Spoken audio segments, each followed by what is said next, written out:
안녕하세요, 로빈입니다. 자, 이번에는 비즈니스 강좌에 대한 안내를 좀 드리겠습니다. 일단 비즈니스 영어라고 하면 뭐가 떠오르세요? 일반 영어하고는 좀 차이가 나는 회사에서 쓰는 영어, 아마 이렇게 떠오르실 텐데, 그러면 일상생활에서 쓰는 영어와 회사에서 쓰는 영어는 어떤 차이가 있을까요? 약간 이렇게 질문을 드리면 약간 생각이 뜸을 들이죠. 왜냐면 자세하게 잘 모르세요. 과연 그 차이점이 무언가에 대해서. 일단 비즈니스 영어는 일반 회화와는 조금 더 격식을 갖춘 영어라고 보시면 되고, 일상 회화라는 것은 자기의 생각을 그냥 상대방한테 전달만 제대로 하면 되는 것이지만, 비즈니스 영어는 내 전달하는 것 못지않게 상대방이 원하는 말을 정확하게 캐치하는 것도 하나의 능력이라고 보시면 되는 거죠. 그래서 이번에 제가 준비한 비즈니스 클래스는 4주 단위로 계속 로테이션이 되는 구조로 구성이 되어 있어요. 일단 첫 번째 시간에는 어떤 식으로 구성이 되냐면, 일단 자기소개 먼저 시작을 할 거예요. 아마 여러분들한테 1분 정도 시간을 드리고, 한국어로 자기소개를 한번 부탁드려요 라고 말씀을 드리면 많이 망설이실 거예요. 그리고 자기소개를 한국어로 하는데도 1분이 채 걸리지 않으리라 생각이 듭니다. 그러면 왜 1분도 안 걸리는 자기소개가 될까요? 그런데 취업을 준비하시는 분들 자기소개하는 거 항상 1분 정도로 시간을 맞춰서 연습을 하시는데, 아이러니하게도 다시 입사한 이후에 자기소개를 할 시간이 오면 1분이 채 걸리지 않아요. 일단 자기소개를 할 때 어떻게 해야 되는지, 부모님부터 다 소개를 해야 될 건지, 아니면 회사에서 파트너를 만났을 때, 아니면 비즈니스 상으로 만나는 고객들에게 어떻게 영어로 소개를 해야 되는지부터 시작을 하는 거죠. 그게 첫 번째 주에 시작을 하는 겁니다. 그리고 두 번째 주에서는 상황별로 어떤 식으로 영어가 진행되는지를 설명드릴 거예요. 제 그룹은 최대 6명으로 구성이 되는데, 6명 미만이어도 클래스는 열게 되고요. 아마 동종 업종에 계시는 분도 있고 다른 업종에 계시는 분도 있겠지만, 여러 가지 산업에서 쓰는 용어들이 조금씩 달라요. 그런 정도도 아마 캐치를 하시면 비즈니스 영어 하는데 훨씬 더 도움이 되실 거예요. 그게 2주차에서 결정이 되고요.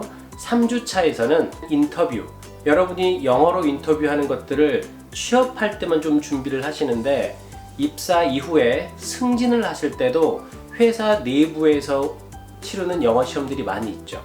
이 시험에 대비를 할 때 단답형으로 묻는 질문에 어떻게 대답을 할 건지, 그리고 30초나 60초 정도의 답변을 요하는 조금 자기의 주장을 원하는 질문이 나왔을 때는 어떻게 답변을 해야 되는지에 대한 것들이 3주차에 진행이 되고요. 제일 마지막은 이메일 작성 요령이 들어가요. 이렇게 4개의 주제가 서로 4주마다 로테이션으로 되는데, 이 과정 외에 매 주마다 추가가 되는 게 있는데, 그게 바로 프레젠테이션이에요.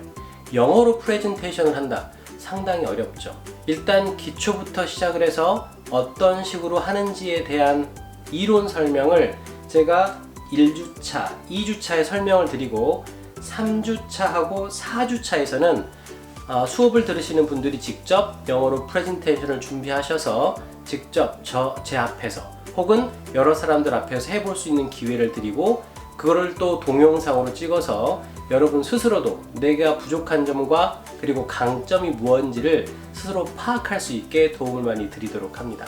그래서 스케줄 전체를 보시면, 첫 번째 1주차에서는 자기소개와 프레젠테이션, 2주차에서는 상황에 맞는 영어와 프레젠테이션, 3주차에서는 단답형에 대한 질문, 즉 인터뷰하는 요령과 프레젠테이션, 그리고 4주차에서는 이메일 작성 요령과 프레젠테이션, 이런 식으로 구성이 되고, 수업은 일주일에 2차례, 보통 토요일과 일요일 오후에 이루어질 예정이고요.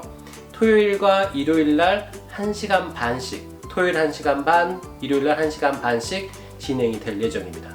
물론 전 수업은 가급적이면 영어로 진행이 될 거고요. 중간중간에 필요한 설명을 조금 더 심화해서 드릴 필요가 있다라고 할 때만 제가 한국어로 설명을 드릴 거예요. 방금 설명드린 대로 이 4가지 주제가 계속 로테이션으로 돌아갈 거고요. 같은 주제로 계속 반복이 되는 게 아니라 인터뷰에 대한 질문도 바뀌는 거고, 상황도 매번 달라지고, 물론 프레젠테이션에 대한 주제도 계속 달라지겠죠. 마지막으로 이메일 작성하는 요령도 어떤 시기에 어떤 상황이 주어지는지는 매번 다르게 지도가 되어집니다. 자, 그래서 몇 주 차에 합류를 하시든지 상관없어요. 왜냐면 계속 반복돼서 로테이션으로 돌아가기 때문에. 그래서 이 정도면 됐다라고 하시면 그때 졸업하시면 되고 필요한 만큼 수강을 하시면 되겠습니다.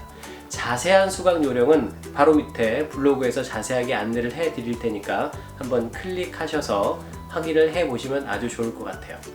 비즈니스 영어는 물론 일반 회화와는 차이가 있고 그 차이점을 정확하게 이해를 하시면 훨씬 더 수월하게 접근을 하실 수가 있어요.